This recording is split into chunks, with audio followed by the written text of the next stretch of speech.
History is shaped by giants. By golden figures who stride across battlefields, by demigods who burn worlds and bend reality through sheer will. But the truth, buried beneath 10,000 years of censored archives and sealed vaults, is far more disturbing. Because sometimes, history collapses not under the weight of power, but under the weight of obedience. This is not the story of a space marine, nor a primarch, nor even a general. This is the story of a clerk. A man whose duty was to file, to record, to obey. A man who never once questioned the authority above him, and in doing exactly what he was told, he doomed the emperor's grand plan. His name, if it can still be called that, was never meant to survive. In the administratum, names were temporary things. Titles endured, positions endured, paper endured. He was one of millions assigned to Terra's deepest bureaucratic arteries, where information flowed like blood through the Imperium's veins. His days were measured not in hours, but in documents processed. His life was defined by accuracy, silence, and compliance. He did not wield a weapon. He never left Terra. He never saw a battlefield. And yet, his actions would echo louder than any bolter fired during the Great Crusade. At the time, the Imperium was still young. The Emperor's vision had not yet fully hardened into dogma. Humanity was being reunited, stitched together world by world after the long nightmare of Old Night. The Great Crusade burned across the galaxy, and hope, real hope, still existed. The Emperor's ultimate goal was whispered only in fragments, scattered across sealed directives and classified mandates. A future where humanity would no longer rely on the warp. A future without gods, without demons, without the corrupting influence of the immaterial. A future where mankind would stand alone, rational, unified, and eternal. And that future depended on information remaining exactly where it belonged. The clerk did not know this. He was never told. He could not have understood the scope even if someone had tried to explain it. His world was a narrow one. Rows of data slates, parchment scrolls older than nations, sigils stamped by hands long turned to dust. He worked beneath Terra, far below the palaces and spires, in chambers where the air was dry and recycled, and the lights never changed. Down there, the Emperor was not a god or a ruler. He was a clearance level, a classification stamp, a reason certain files were never opened. On the day everything began to unravel, the clerk was assigned a transfer task. Routine, harmless, a redistribution of archived materials following a departmental restructuring. Entire divisions of the administratum were constantly being reorganized to better optimize informational flow, a phrase that meant nothing to the people who lived it. Data moved, people adjusted, records changed hands. The clerk received a stack of sealed files, each marked with sigils indicating extreme restriction. This was not unusual. He had processed such materials before, never opening them, never questioning their contents. One file, however, was different. It was not marked incorrectly. It was marked too correctly. Its seals were flawless. Its authorization chains were complete, immaculate, unquestionable. Every stamp was valid, every code aligned. And yet, something about it felt wrong. Not emotionally. Administratum clerks were trained to suppress such instincts. This was procedural wrongness. A file that should not be moving at all. A document that should have remained exactly where it was forever. The clerk hesitated. In the Imperium, hesitation was dangerous. But so was deviation. He reviewed the transfer order again. It bore the authority of multiple offices, some of which technically outranked even his supervisors. The directive was clear. Relocate the file from a sealed vault under the Sigillity's old authority to a newly established archival node, pending later review. No justification was given. None was required. The system itself had decided. And so, obeying the only law he had ever truly known, the clerk logged the transfer. That single act, one keystroke, one confirmation, was the first fracture. What the clerk did not know was that the file contained references. Not explanations, not instructions, references, fragments of a greater design, mentions of hidden projects, forgotten contingencies, and pathways humanity was never meant to walk blindly into. It spoke of mechanisms designed to sever mankind from the warp entirely. Of risks so catastrophic that even the Primarchs had been kept ignorant. Of a future that required absolute secrecy, absolute control, and absolute precision. By moving the file, the clerk did not destroy it. He exposed it. In the vast machinery of the Imperium, information does not disappear. It spreads. It is copied, indexed, cross-referenced. The moment that file entered a broader archival node, its existence became visible, to systems, to subroutines, to oversight protocols that had no understanding of what they were touching. Automated processes flagged keywords, redundant backups were created, secondary references were generated, and just like that, knowledge meant to be buried deeper than any tomb was duplicated. The Emperor had built his plan like a sealed chamber, layer upon layer of protection, each designed to fail safely. But no plan, no matter how perfect, accounts for blind obedience on a galactic scale. The clerk did not leak the information out of malice. He did not sell it. He did not share it. He simply placed it where the Imperium itself could see it. And the Imperium, unlike the Emperor, does not understand restraint. Within days, obscure departments began requesting access. Analysts who did not grasp the implications saw only anomalies that demanded explanation. The file's existence raised questions. And questions, once asked, cannot be unasked. Each inquiry created more records. Each record widened the circle of awareness. The knowledge diffused slowly, invisibly, like a toxin introduced into a water supply. The clerk noticed none of this. He returned to his duties. He processed more files. He lived his life exactly as he always had. No alarms sounded. No agents came for him. The Imperium does not punish immediately. It watches. It measures consequences in centuries. By the time the Emperor realized something had gone wrong, the damage was already done. The grand plan, the one future where humanity escaped damnation, relied on ignorance as much as strength. Certain truths could not be known too early. Certain pathways, once glimpsed, would inevitably be misused. And now, those truths existed outside their intended confines. They were no longer his alone. All because a clerk followed orders. What happens when a mistake is too small for anyone to notice, but too large for history to survive? The consequences did not arrive with thunder. They never do. There were no alarms echoing through Terra's halls, no custodians storming the depths of the administratum, no sudden executions to cauterize the wound. Instead, the Imperium did what it always did best, it continued. Forms were filed, crusade fleets advanced, the Emperor spoke to his sons and planned for futures none of them fully understood. And beneath all of it, the ripples from that single clerical action spread outward, slow and silent, into places they were never meant to reach. The newly established archival node was overseen not by humans alone, but by logic engines, vast cogitator systems designed to detect inefficiency, redundancy, and informational inconsistency. They did not think, they compared, and when the relocated file entered their domain, it triggered patterns that had not been seen since before the age of strife. Cross-references lit up like dying stars. Keywords associated with forbidden research, warp containment theory, and metaphysical severance protocols intersected in ways the systems could not resolve.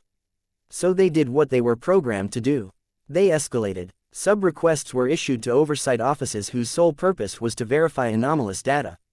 These offices did not know what the Emperor's grand plan truly was. They were never meant to. Their mandate was narrower: confirm authenticity, verify continuity, ensure that no corrupted or heretical data had entered the system. Ironically, the more perfect the file appeared, the more suspicious it became. Perfection, in the Imperium, is often the mark of something ancient and dangerous. The first human eyes to skim the contents belonged to an analyst who had spent decades reviewing logistical projections for Crusade supply lines. To him, the references meant nothing on their own. They were incomplete, fragmentary, deliberately obfuscated. But their implications were unsettling. Mentions of a future without the warp contradicted long-standing assumptions embedded into imperial expansion doctrine. The Imperium relied on the warp. It bled through it, it conquered by it. A plan that sought to remove it entirely was not just radical, it was destabilizing. The analyst did not report this to his superiors immediately. Not out of malice, but out of caution. In the administratum, the wrong interpretation could end a career, or a life. Instead, he requested comparative data, older files, related materials, and with that request, another layer of containment failed. Each comparison required broader access. Each access required justification. Each justification created new documentation. Soon, what had once been a singular, isolated archive fragment became a nexus point, a dense knot of references that drew attention simply by existing. The Emperor's plan, once sealed behind absolute authority, was now being mapped by people who did not know they were mapping it. Elsewhere on Terra, far above the clerk's subterranean chambers, Malkador the Sigillite sensed the disturbance long before it reached his attention formally.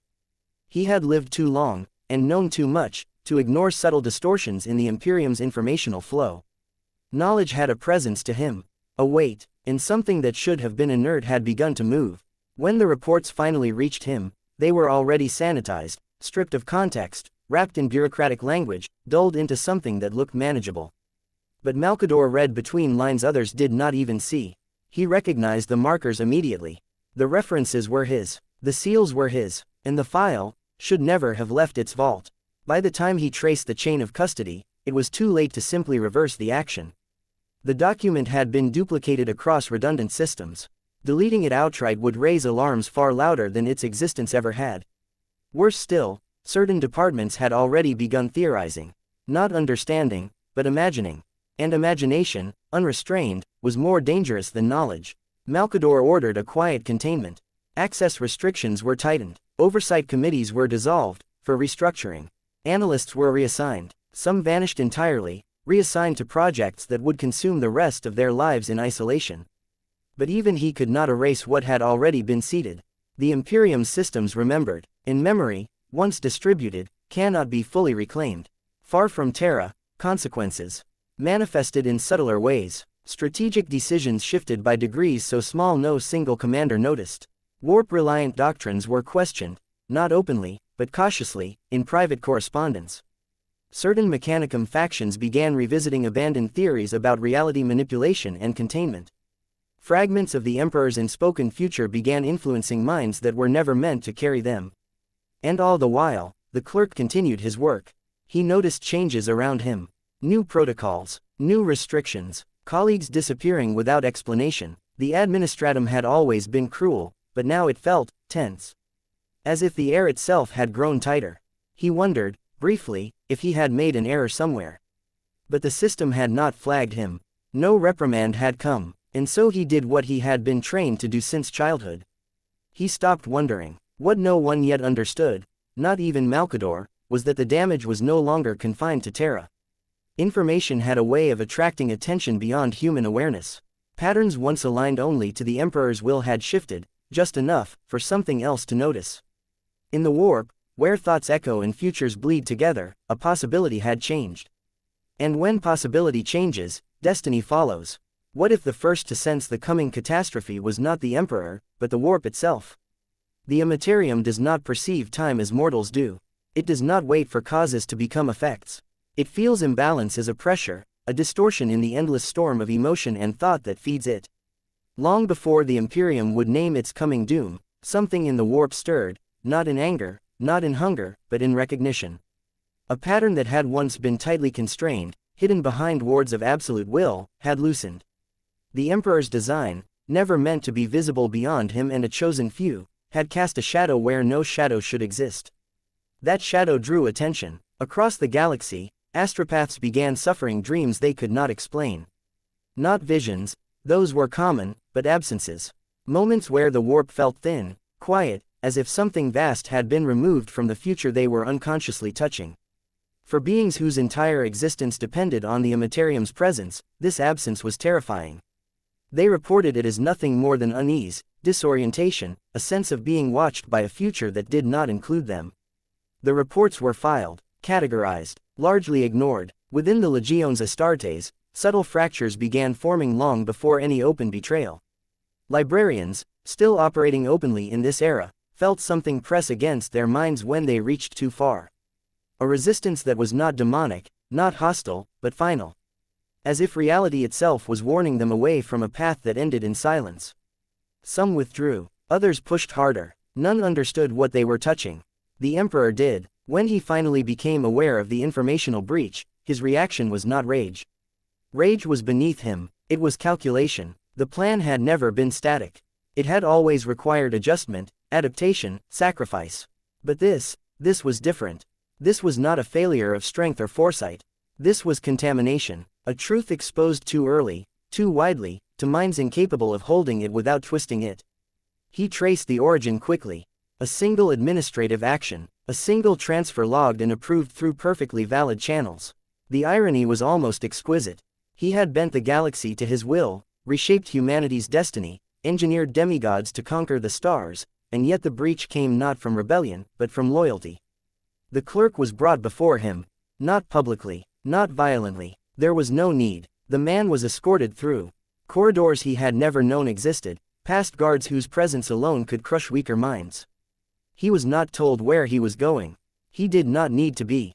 By the time he stood in the emperor's presence, language had already failed him. The emperor did not accuse him. He did not need to. The clerk understood, in that moment, that something vast had moved because of him. Not because he had acted wrongly, but because he had acted correctly. He had followed the system. And the system, the emperor now saw with terrible clarity, was no longer perfectly aligned with his will. It had grown too large, too complex, too obedient to itself. The clerk tried to speak, to apologize, to explain. The emperor silenced him with a gesture. What mattered was not punishment. What mattered was mitigation. The emperor adjusted his strategy. Certain projects were accelerated, others were sealed beyond even Malcador's reach. The Webway project, already fraught with danger, became not just a future goal, but an immediate necessity. Humanity's reliance on the warp had to end sooner than planned. Before curiosity became interference. Before outside forces could fully grasp what was being taken from them. And that urgency changed everything. Decisions made in haste are not always mistakes, but they are always compromises. Resources were diverted, warnings went unspoken, primarchs were kept deliberately ignorant of risks they might have mitigated, had they known. The emperor believed secrecy was still safer than understanding. He was wrong, because knowledge, once tasted, creates hunger. And elsewhere in the galaxy, there were beings far more capable of interpreting fragments than any administratum analyst.